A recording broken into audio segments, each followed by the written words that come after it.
And this is where Brazilian Jiu-Jitsu came from. Exactly. So it was brought by the Japanese, Lord Maeda, who was I'm pretty sure this is his name.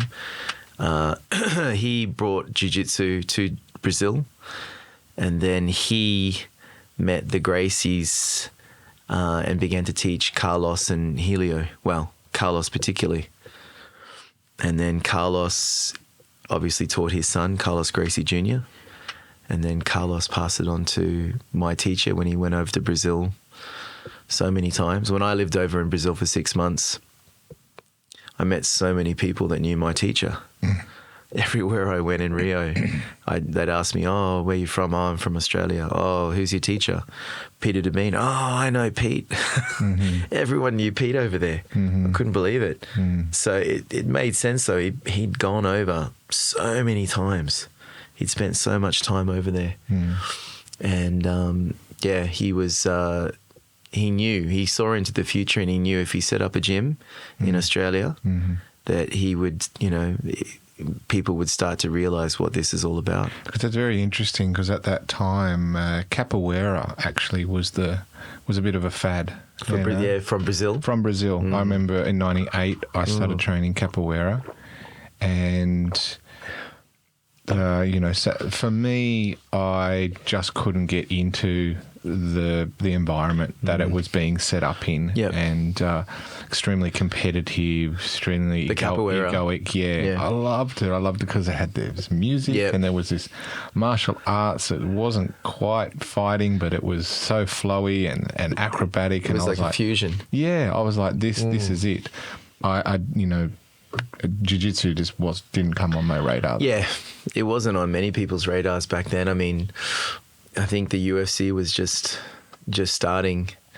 MMA was just starting up. Capoeira. I mean, the Brazilians are such amazing people. Their understanding of movement, very intelligent people, very resourceful people, and they took something that was originally, from India, brought across by religion, by Buddhism to China and then into Japan, and then the Japanese immigrating to Brazil and then taking it there.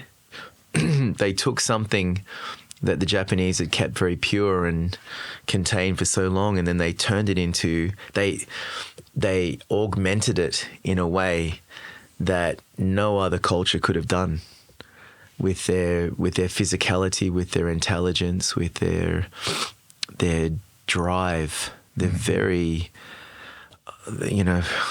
amazing things that they can achieve if they set their minds to it. Mm-hmm. Some of the athletes I saw over there, I mean, I was training with Rafael dos Anjos. He became a UFC champion. Mm-hmm. I think it was in the middleweight division. Not middleweight, sorry. Lightweight division. Lightweight, or was it the one before, one under? I think it was the lightweight division.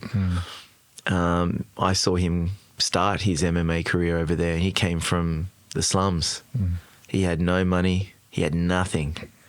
And he built himself up into this formidable animal that went overseas and became a world champion. Mm. They are, they're very resourceful people. You put them in any situation, they'll survive. Mm. Brazilians. So it's not surprising that they took jiu-jitsu to a whole new level.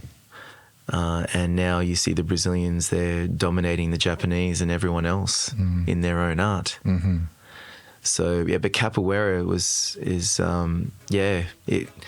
it's still around. You still see in Brazil, it's very popular. Yes, especially in Yeah.